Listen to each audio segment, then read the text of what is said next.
Welcome to the History Things podcast, from the field exclusive, 160 years commemorating the Maryland Campaign of 1862, one of the most pivotal campaigns in American military and just social history. The campaign that sets us on the trajectory of who we are going to become, defines us of who we are in the moment, and sets us on the path of who we are going to become, for better or for worse. We are here just outside of Fox's Gap, where the Battle of South Mountain really is going to kick off in earnest.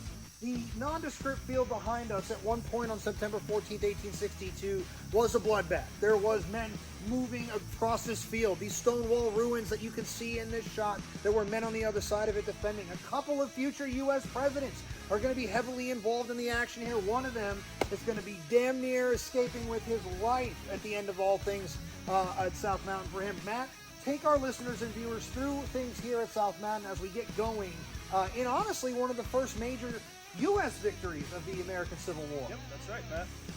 What's happened is that federal forces have actually come out of Middletown, just a little to the east of us, moving down the National Road, the National Pike, on September 14th, 1862.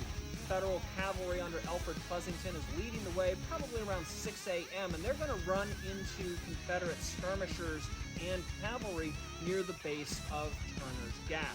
Well, Turner's Gap is obviously being defended, so we're going to try to find a way around that. And to do so, we'll be moving federal troops up the old Sharpsburg Road, sweeping around the flank, or at least they're hoping, sweeping around the southern flank of Turner's Gap. However, Fox's Gap, where the old Sharpsburg Road passes over South Mountain, is also defended. Specifically, we are going to have troops from Sam Garland's brigade up here, North Carolinians, and the Federals are going to outflank the place that they were hoping to use as a flank. In fact, we're going to have the Kanawha Division, a lot of Ohio troops moving out beyond the field that we have here, not only, as Pat was saying, crossing this field, but also moving further south, attempting to sweep around the side of this position. And they would be successful in doing so over the course of the morning. One of the things that's hard to see from the vantage point of the cameras right here is how the slope of this field actually goes. There is a point pretty close to within charging proximity where you can actually disappear from the sight of the men holding this wall. So when the Kanawha division is moving, they're doing so with a fair amount of cover. Now, not totally covered, as you could say. They're definitely still getting shot at. But if you could see, what we would say is, I guess, come out here and see it for yourself. Visit our battlefield. But, there's not just the one in Pennsylvania, guys. Come to Maryland. We got some too. But there is a pretty, I'd say, significant kind of gentle slope going on here. Gentle in the sense that it's not steep, but there's a point where it drops off enough that a division can start to move men pretty consistently, pretty easily. So we just like to point that out. And as the 23rd Ohio is sweeping to the south of us and attempting to move around the North Carolinians, that's where we're going to have, likely in the fields behind us here, Rutherford B. Hayes. And he says, give me all your bullets. I mean, it literally, give me all of them. He is going to be badly wounded here, and why we won't see him again at Antietam in just a few days. But also with the 23rd Ohio is a commissary sergeant, William McKinley. And we'll get into his story later on. But the 23rd Ohio, which is pretty much leading the way, along with the rest of the Kanawha Division, is going to begin to roll up these North Carolinians and start pushing them back towards Weiss's farm and Weiss's field, just a little bit to the north of us, back towards the old Sharpsburg Road. Once they get around the actual Weiss farm area, we're going to actually have a lull develop on this field from around 12 to 2 as both sides begin to feed in reinforcements. And we'll see you over there to talk about the fight around Weiss's Field. We're here at Weiss's Field on South Mountain Battlefield. The fighting here at Fox's Gap was really what got us going here during the Battle of South Mountain. About 9 a.m. to noon, things are really going to, intensify here. A little south of us from where we're standing at this point, but at noon, the Union advance is going to get itself to Weiss's Field here, and the lines are going to kind of establish themselves across the farm. Things are going to kind of lull at this point. It won't be totally over, but things are going to quiet down significantly.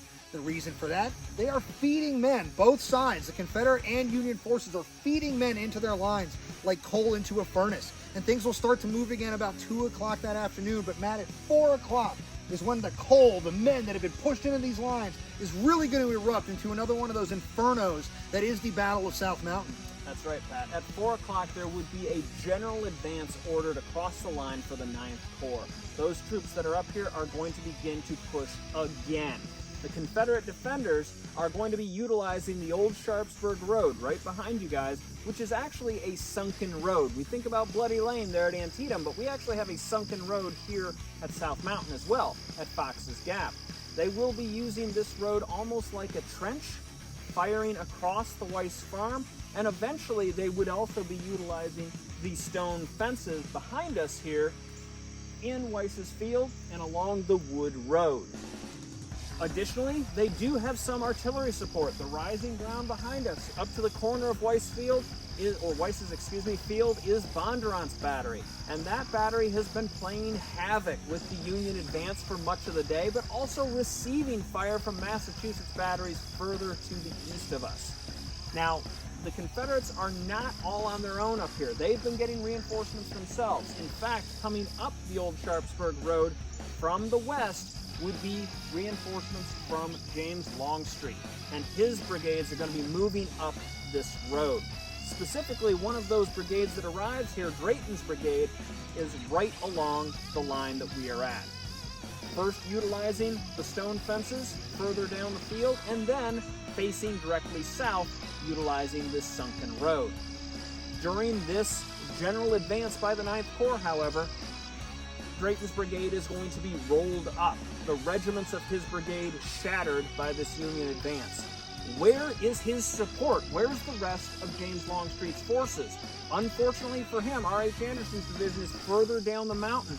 And while they will try to swing up the west side of the mountain, Pat, what did we say about the west side of South Mountain earlier today? The west side of South Mountain is significantly more wooded than it is on the eastern side. Again, the proverbial wilderness has started sort of at the crest and moves into western Maryland, Washington County, things like that. East, on the Pleasant Valley side of things, we have a more agricultural system going on. We have a lot more tree cutting for the operations of the day, which is everything from the heat in your home to the blast furnace that are all nearby.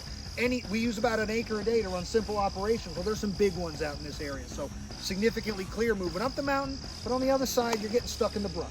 That's right, Pat. Now, moving up from Pleasant Valley on the west side, these Confederate forces are going to run right into that heavy woods that Pat's talking about. And it's going to break up their lines, it's going to slow them down, and they will barely engage with those Federal troops that are now grinding northward, pushing up against the Confederates here at Weiss's Farm. When Drayton's brigade is shattered, there is very little left for these Confederates. They're going to fall back to the stone fence along the Wood Road and then begin to break off, heading back westward down the old Sharpsburg Road and north back up to Daniel Harvey Hill.